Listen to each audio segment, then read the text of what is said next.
નમસ્કાર, આપ જોઈ રહ્યા છો મંતવ્ય ન્યૂઝ શહેરથી ગામ સુધી સાથે હું છું રોનક મોઢવાડિયા। સમાચારની શરૂઆત કરીએ। ગુજરાતના નવનિયુક્ત નાયબ મુખ્યમંત્રી હર્ષ સંઘવીએ આજે સુરતમાં મુલાકાત લીધી છે।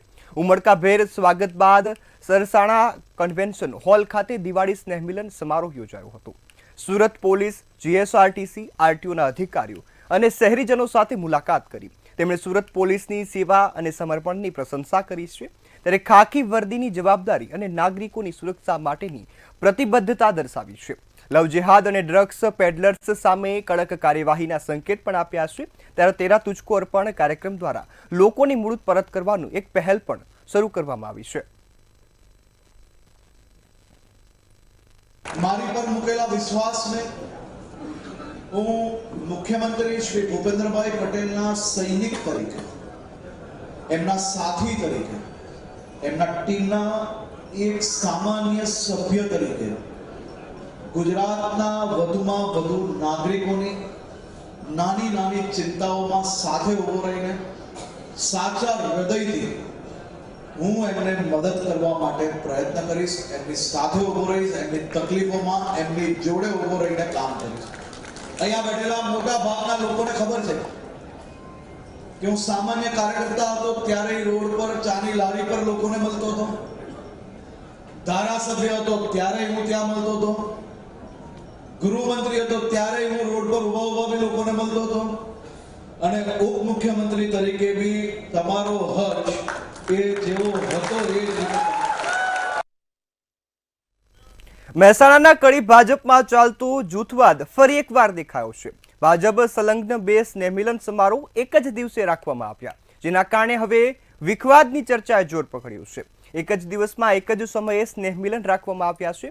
કડી એપીએમસી દ્વારા 22 ઓક્ટોબરે 10 વાગ્યે સ્નેહ મિલન કાર્યક્રમ રખાયો, તો ભાજપ ધારાસભ્ય અને કડી ભાજપ દ્વારા 22 ઓક્ટોબર 8 થી 11 વાગ્યા સુધી સ્નેહ મિલન કાર્યક્રમ રાખવામાં આવ્યો છે।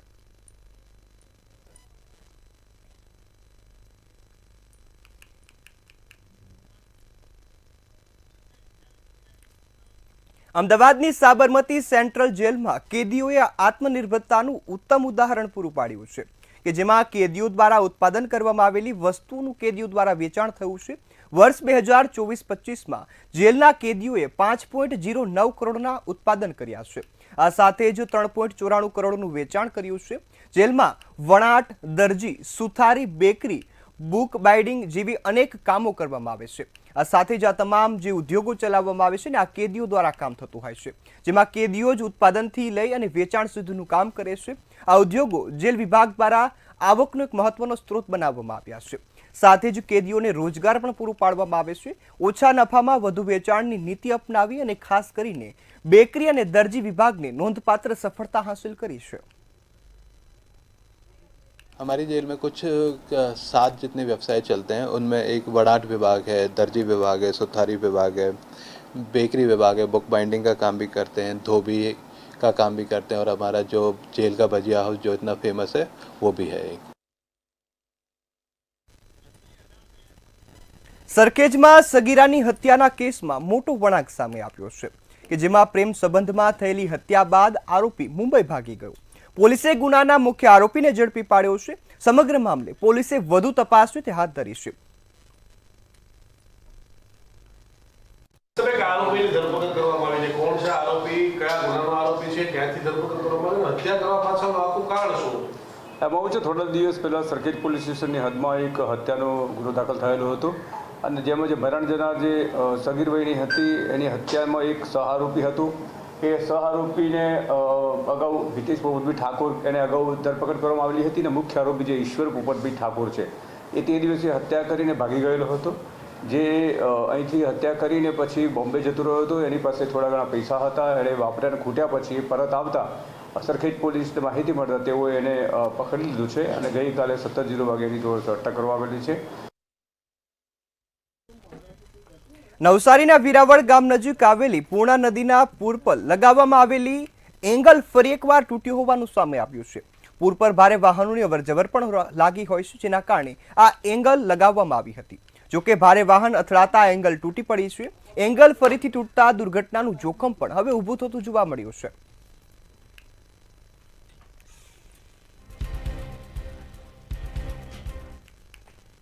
બોટાદના રાણીયાળા અને ગુંદાળા ગામ પાસે અકસ્માત સર્જાયા હોવાની ઘટના સામે આવી છે. અકસ્માતની ઘટનામાં ખાનગી લક્ઝરી બસ અને બાઇક વચ્ચે સર્જાયું હતું. અકસ્માતમાં બાઇક પર સવાર 2 વ્યક્તિના મોત નીપજ્યા છે. સમગ્ર બનાવની જાણ થતાં જ પોલીસ ઘટનાસ્થળે પહોંચી ગઈ હતી અને વધુ તપાસ હાથ ધરી હતી. ત્યારે પોલીસે મૃતદેહોને પોસ્ટમોર્ટમ માટે હોસ્પિટલ મોકલી વધુ તપાસ હાથ ધરી છે.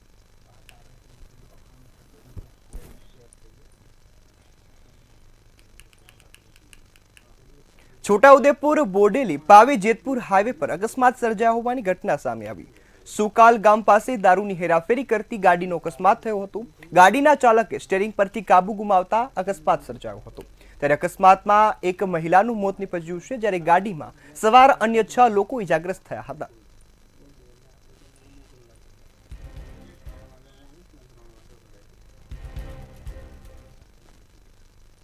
ગુજરાતનો મોસ્ટ વોન્ટેડ ગાંજા માફિયા જેલ હવાલે થયો છે. કુખ્યાત ગાંજા માફિયા અનિલ પાડીની કોર્ટમાં શરણાગતિ સામે આવી છે. સુરત સહિત રાજ્યભરમાં કુખ્યાત અનિલ પાંડી અને પર 50થી વધુ ગુના નોંધાયેલા છે. આરોપી અનિલ જે બાલાસોર પોલીસની ધરપકડ કરી છે. આ સાથે જ સુરત ક્રાઇમ બ્રાન્ચે તેઓને પકડી પાડ્યો છે. ત્યારે ગાંજા માફિયા બંધુઓ પાસે કરોડોની સંપત્તિ જોવા મળી છે. હાલ તેને જેલમાં ધકેલવામાં આવ્યો છે.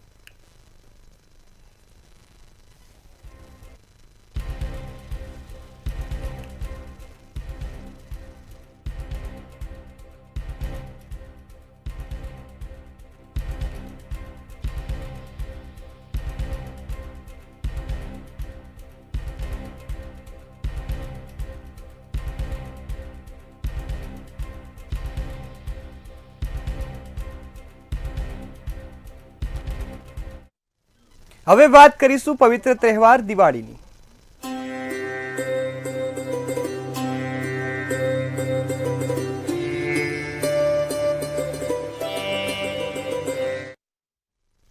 દિવાળીના તહેવારના આગમન સાથે મુખ્યમંત્રી ભૂપેન્દ્ર પટેલે પોતાના પુત્ર સાથે ગાંધીનગરની સ્થાનિક માર્કેટમાં ઉત્સાહપૂર્વક ખરીદી કરી છે.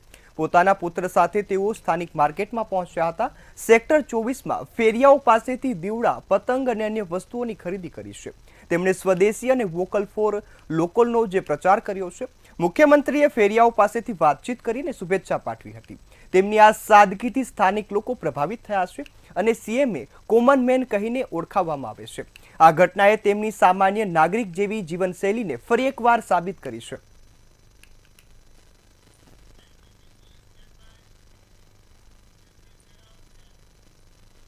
દિવાળીના પવિત્ર પર્વ નિમિત્તે ચોપડા પૂજન અને લક્ષ્મી પૂજનનું વિશેષ મહત્વ રહેલું છે.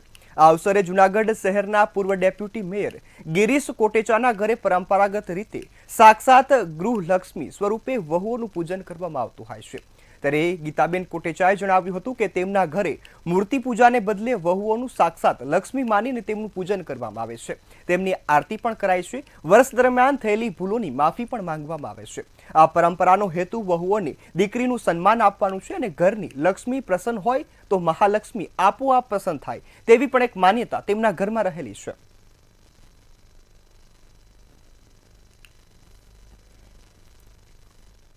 આજે અમારા ઘરમાં વર્ષોથી પરંપરા છે કે લક્ષ્મી દિવાળીના દિવસે લક્ષ્મી પૂજન થાય છે, મૂર્તિ પૂજા થાય છે.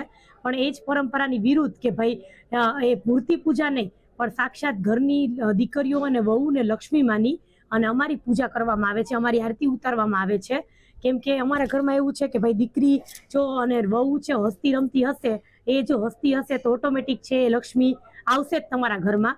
તો એવું માની અને દાદીજી સાસુ વખતથી અમારે ચાલુ આવે છે. આજે અમારી ઘરે દિવાળીનું પૂજન થાય છે. અમારું પૂજન લક્ષ્મી પૂજન એટલે એમ કે ઘરની પુત્રવધુ એ લક્ષ્મી કહેવાય સાક્ષાત, એટલે અમારું પૂજન કરે છે. આ તો આપણે દેવીનું પૂજન કરીએ છીએ, પણ ખરેખર મારા સાસુજી વખતથી એવું આવે છે કે ખરેખર ઘરની લક્ષ્મી એટલે પુત્રવધુ કહેવાય છે. તો આજે અમારા ઘરના બધા છોકરાઓ સૌના ઘરવાળાના પૂજન કરે છે, આરતી ઉતારે છે અને આખા વર્ષ દરમિયાન કાંઈ થયું હોય તો માફી માગે છે અને ધન્યતા અનુભવે છે. દિવાળીની બધાને ખૂબ ખૂબ શુભકામના પાઠવું. નવું વર્ષ બધાનું ખૂબ સારું જાય.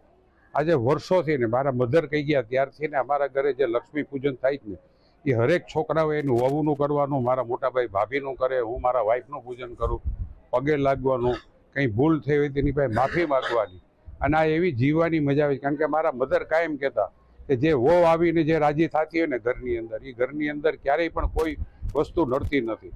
અમારે વર્ષોની આ પરંપરા છે. અત્યારે અમારું બહુ મોટું કુટુંબ છે. દિવાળીના તહેવારમાં વલસાડના વાપી રેલવે સ્ટેશન પર મુસાફરોની ભારે ભીડ જોવા મળી છે, પરંતુ છેલ્લા 2 દિવસથી રેલ નીર પાણીની અછતને કારણે મુસાફરો પરેશાન થયા છે. સ્ટેશન પર વોટર કુલર રાખેલું છે, પરંતુ બંધ હાલતમાં છે.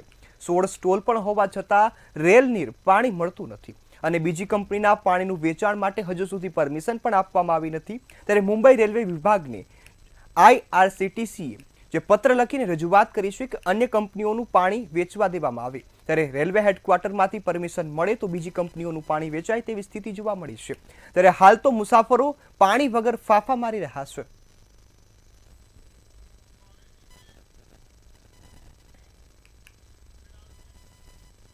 રાજકોટમાં 4 વર્ષથી નિર્માણાધીન ફ્લાયઓવરનું કામ પૂર્ણ થતાં લોકાર્પણ કરવામાં આવ્યું છે. દિવાળીના દિવસે ધારાસભ્ય જયેશ રાદડિયાના હસ્તે ફ્લાયઓવરનું લોકાર્પણ કરવામાં આવ્યું.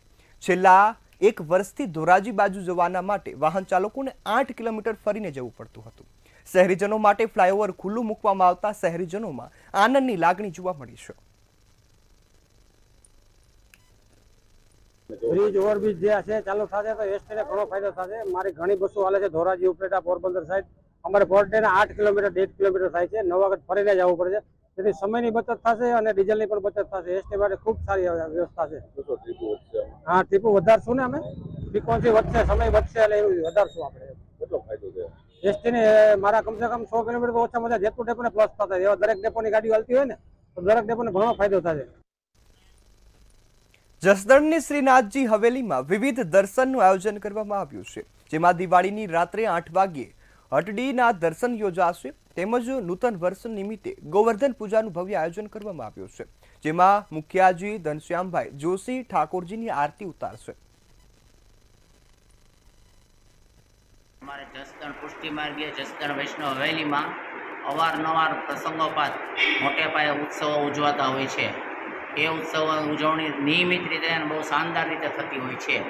અને આવતીકાલે અને આજે બંને નૂતન વર્ષ નિમિત્તે આજે દિવાળી નિમિત્તે સાંજે 7 થી 8 હટડીના દર્શન ભવ્યતાથી યોજાશે.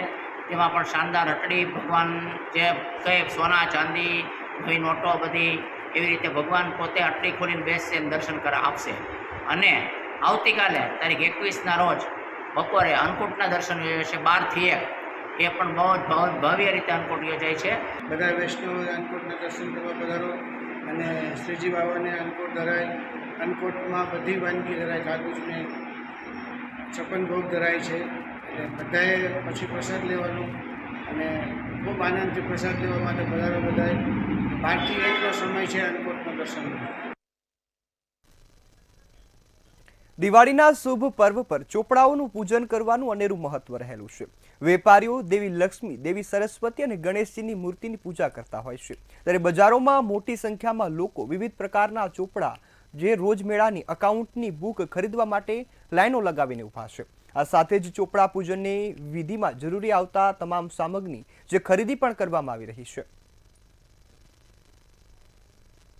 ઘણી બધી વસ્તુ એ લોકો પૂજન માટે રહી જાય. રોજમેળ જે ડેઈલી યુઝ કરતા હોય રોજમેળ, એના પાછળ કલેક્શન બુક છે, ખાતા વહી છે કે જે બિઝનેસમાં ડેઈલી યુઝ થતી આઈટમ. કોમ્પ્યુટર આવવા છતાં પણ લોકોનો આજે ક્રેઝ એટલો છે કે એક અનેક માન્યતા છે જે 100 વર્ષથી ચાલી આવતી માન્યતા છે કે આપણે ચોપડા પૂજન કરવું જોઈએ. અને ખાસ કરીને ગુજરાત, મહારાષ્ટ્ર, રાજસ્થાનમાં અને એવું કહેવાય કે સૌથી વધારે ક્રેઝ એ ગુજરાતમાં છે કે જે એ દિવસે અને સારા સમયે, શુભ સમયે, પુષ્ય નક્ષત્ર છે, ધનતેરસ છે, આવા દિવસોની અંદર એ લોકોની ખરીદી એ સમયમાં, એ ચોઘડિયામાં, એ સમય દરમિયાન એ સમયસર એ લોકો ખરીદતા હોય છે. જે પરંપરા છે, જે કોમ્પ્યુટરાઇઝ તો કરીએ જ છે આપણે, પણ આ જે પરંપરા છે આપણી દિવાળીની જે જાળવી રાખીએ છીએ આપણે, એ લીધે જ આપણે આ લઈએ છીએ. ચોપડા ખરીદીએ છીએ, પૂજાપાનું ખરીદીએ છીએ, પેન છે, બધું એ લાલ પેન છે, જે આપણે નિયમિતસર જે દર વર્ષે કરતા હોઈએ એ આપણે કરીએ. આજે દિવાળીનો દિવસ છે. દિવાળીનો તહેવારના દિવસે ચોપડા પૂજનનું વિશેષ મહત્વ હોય છે, ત્યારે બજારોમાં ચોપડાની ખરીદી કરતા લોકો નજરે પડી રહ્યા છે. આજે ખાસ આજના દિવસે વેપારીઓ હોય છે, ધંધાર્થીઓ હોય છે, તેઓ નવા ચોપડા જે છે તેની ખરીદી કરે છે અને વિધાનપૂર્વક તેનું પૂજન કર્યા બાદ આજે નવા ચોપડા હોય છે તે પછી નવા વર્ષ માટે ઉપયોગમાં લેવામાં આવતા હોય છે. ત્યારે અત્યારે હાલ આપ જોઈ શકો છો જે લાલ કલરના ચોપડાઓ જોવા મળી રહ્યા છે. ખાસ અહીંયા રોજમેડ પણ છે, એકાઉન્ટ બુક પણ છે, ચોપડા છે, ડાયરીઓ છે, આ સાથે જ બેંકની પાસબુક અને બીજી ઘણી બધી વસ્તુ જોવા મળી રહી છે. લોકો જે છે તે ખાસ આજના દિવસે આ બધી વસ્તુની ખરીદી કરે છે ધંધાર્થીઓ, અને ત્યારબાદ જે પોતાની દુકાન હોય કે કોઈ પણ જગ્યા હોય જ્યાં આ બધી વસ્તુનું તેમણે પૂજન કર્યા બાદ પછી નવા વર્ષ માટે ઉપયોગ થતો હોય છે. આ બધી વસ્તુમાં ખાસ જો વાત કરવામાં આવે તો પહેલાં તો ગણેશજીની પૂજા કરવામાં આવતી હોય છે, અને સાથે જ આપ જોઈ શકો છો કે લક્ષ્મીજી અને સરસ્વતીજી છે તેમની પણ આજે પૂજા અર્ચન કરવામાં આવતું હોય છે. આ જે બધી વસ્તુ છે તે આજે ખાસ પૂજામાં ઉપયોગમાં લેવામાં આવતી હોય છે.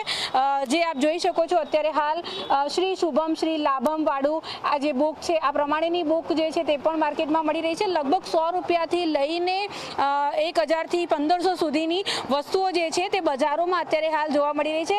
આ જે વસ્તુ છે તેને કિત્તો કહેવામાં આવે છે, અને પહેલાંના જમાનામાં શાહીનો ઉપયોગ કરવામાં આવતો હતો, પરંતુ અત્યારે તે થોડું મુશ્કેલ છે એટલે લોકો આનો ઉપયોગ કરે છે અને આને ખૂબ જ શુભ માનવામાં આવે છે. આ સાથે જ લાલ કલરની પેનો પણ જોવા મળી રહી છે, કારણ કે લાલ કલરની પેનથી જ પહેલો અક્ષર પાડવામાં આવતો હોય છે અને શ્રી ગણેશાય નમઃ કરીને ત્યારબાદ આ ચોપડાઓ છે તેનું પૂજન જે છે તે કરવામાં આવતું હોય છે.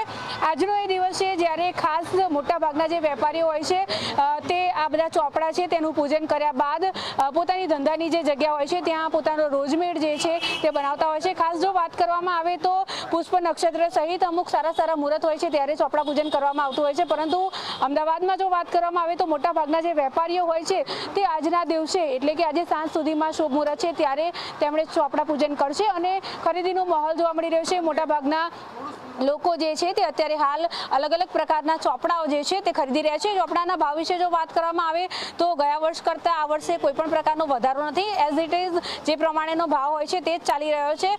3-4% કદાચ ભાવ વધારો હોઈ શકે, પરંતુ આમ જે મોંઘવારી કે એ કહી શકીએ એવું કશું નથી કે ચોપડા કંઈ ખાસ મોંઘા થયા છે. ખાસ જો વાત કરવામાં આવે તો વર્ષોની આ પરંપરા ચાલી રહી છે. લગભગ 100 વર્ષથી આ પરંપરા ચાલે છે, જેમાં ચોપડા પૂજનનું વિશેષ મહત્વ હોય છે. અને આજનો એ તહેવાર છે દિવાળીનો દિવસ, જ્યારે મોટાભાગના જે ધંધાર્થીઓ હોય છે, જે લોકો ધંધો કરે છે, જે પોતાનો રોજમેડ સાચવતા હોય છે, આમ તો ટેકનોલોજી ખૂબ જ આગળ વધી ગઈ છે, લોકો કોમ્પ્યુટરમાં જ બધી વસ્તુ જે છે પોતાનો ડેટા રાખતા હોય છે, પરંતુ હજુ પણ એ પરંપરા ચાલી રહી છે જેમાં લોકો જે છે તે આ રોજમેડ છે, પોતાના ખર્ચા છે, હિસાબ કિતાબ છે, આ બધી વસ્તુ જે છે તે ચોપડાની અંદર લખતા હોય છે. ત્યારે આજના દિવસે આનું વિશેષ મહત્વ રહેલું છે. મોટાભાગની દુકાનોમાં વહેલી સવારથી જ જે ગ્રાહકો જે છે તે ચોપડાઓની ખરીદી કરતા નજરે પડી રહ્યા છે. કેમેરા પર્સન પૂજન સાથે અનિતા પરમાર, મંતવ્ય ન્યૂઝ, અમદાવાદ. અમદાવાદના ખાડિયા વિસ્તારમાં આવેલું કાળા રામજીનું મંદિર 600 વર્ષ જેટલું જૂનું છે. આ એક માત્ર મંદિર એવું છે કે જ્યાં ભગવાન રામ પ્રજ્ઞાસન મુદ્રામાં જોવા મળે છે. દિવાળી નિમિત્તે વિશેષ આરતી સાથે હાટડી ભોગ ધરવામાં આવે છે. ત્યારે ભક્તોએ પ્રજ્ઞાસન મુદ્રામાં બિરાજમાન કાળા રામજીના દર્શન કર્યા અને ધન્યતા અનુભવી છે.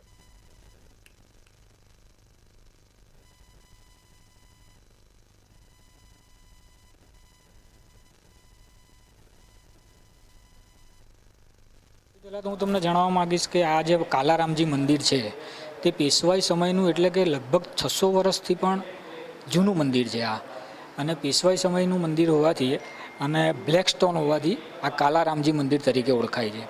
આજે દિવાળીનું મહાપર્વ છે અને દિવાળીના દિવસે ભગવાન શ્રી રામના દર્શનનું વિશેષ મહત્વ હોય છે. ત્યારે અમદાવાદમાં આવેલું કાલારામજી મંદિર છે એના દર્શન અમે તમને કરાવી રહ્યા છે. લગભગ 600 વર્ષ જૂનું આ ઐતિહાસિક મંદિર છે અને આ એકમાત્ર એવું મંદિર છે જે પેશવાઈ સમયનું આ પ્રાચીન મંદિર છે, જેમાં કસોટી પથ્થરમાંથી ભગવાન શ્રી રામજીની પ્રતિમા જે છે તે બનાવવામાં આવેલી છે.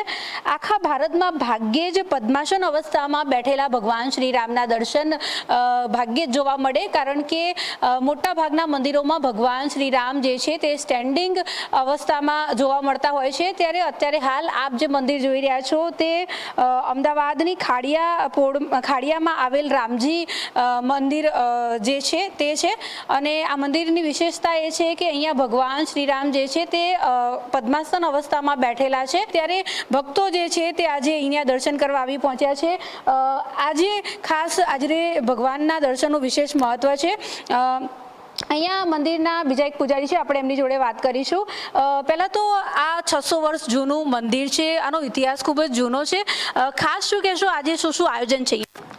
આજે સવા 5 આરતી થાય, 5 ભોગ આવે અને સાંજે આઠડી થાય.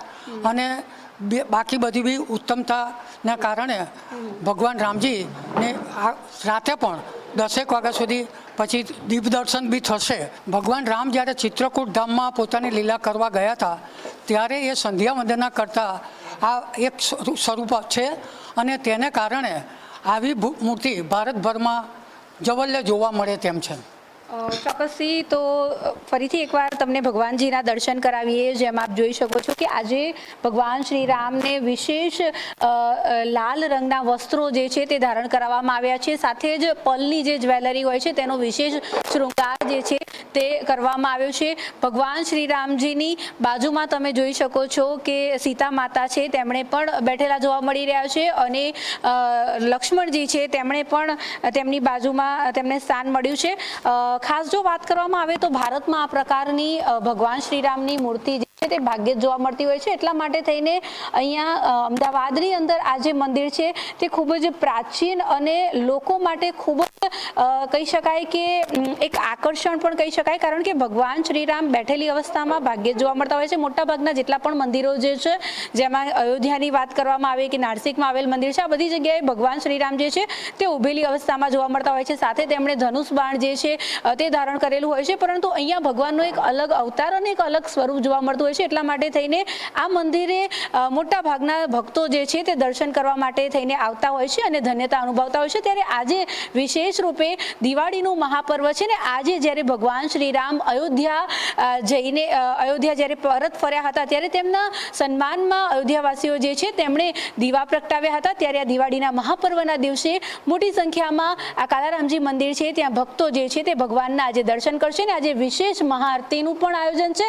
સાથે જ સાંજે ભગવાનને હાટડી ભોગ પણ ધરાવવામાં આવશે. કેમેરા પર્સન પૂજન સાથે અનિતા પરમાર, મંતવ્ય ન્યૂઝ, અમદાવાદ.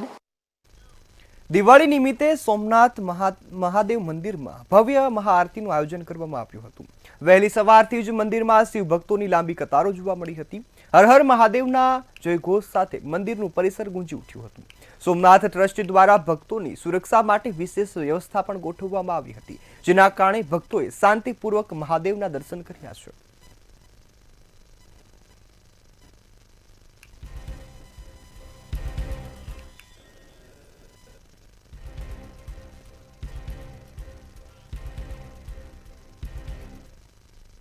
અમદાવાદ વાસીઓ દિવાળીના પર્વની ખૂબ જ ધામધૂમપૂર્વક ઉજવણી કરતા હોય છે.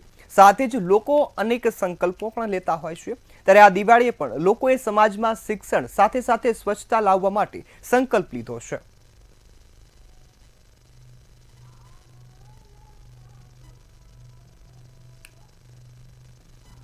દરમિયાન ઘણા બધા લોકો તહેવારની ઉજવણી કરે છે, સાથે સાથે એકબીજાને શુભેચ્છાઓ પણ પાઠવે છે.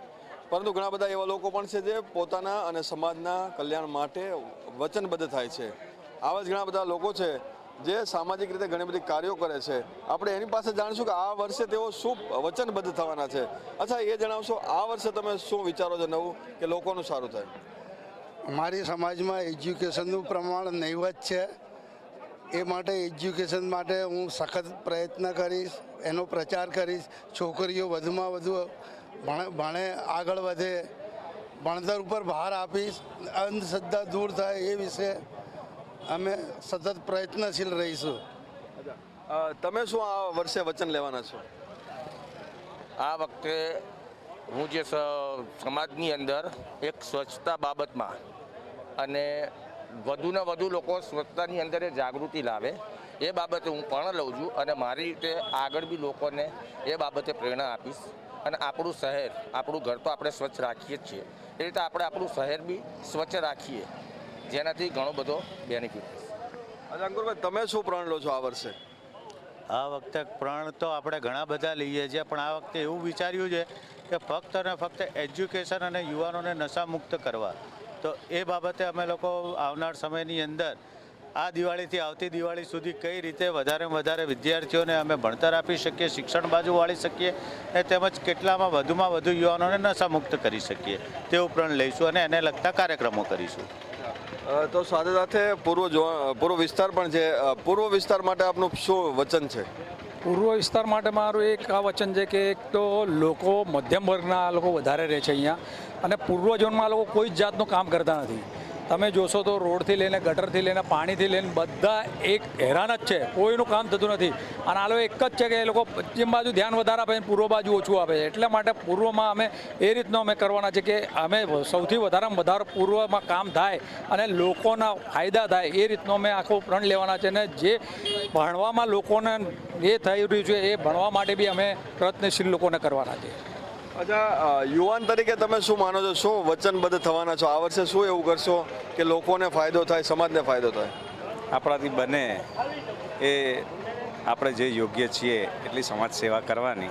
અને વચનબદ્ધ તો એવી રીતે કે આપણો એક છે એવો નિર્ધાર કે સમાજને આપણે આવનારી પેઢી શિક્ષિત થાય, સાહેબે કહ્યું એ મુજબ અંધશ્રદ્ધા નાબૂદ થાય અને સમાજમાં ફૂલી ફાલી ગયેલા જે વ્યસનો છે એના ઉપર સરકાર અને સમાજ એક્શન લે અને એને બંધ કરે અને બાળકો યુવાઓના ઉજ્જવળ ભવિષ્ય માટે કાર્યરત રહીએ આપણે. તમામ જે લોકો છે વચનબદ્ધ થયે, કારણ કે સાથે સમાજનો ઉત્થાન એ બી જરૂરી છે અને ઉત્થાનની સાથે સાથે દેશને હિત પણ એટલું જ જરૂરી છે. એટલે સાથે આ વર્ષે તમામ લોકો જે છે આગળ વધે તેવો પ્રયાસ પણ છે આ દિવાળી તહેવાર દરમિયાન લોકો કરતા હોય છે. કેમેરામેન કૃણાલ રાણા સાથે મીર દુધરેજિયા, મંતવ્ય ન્યૂઝ, અમદાવાદ. હાલ શહેરથી ગામ સુધીમાં બસ આટલું જ. વધુ સમાચારોની અપડેટ માટે જોતા રહો મંતવ્ય ન્યૂઝ. નમસ્કાર.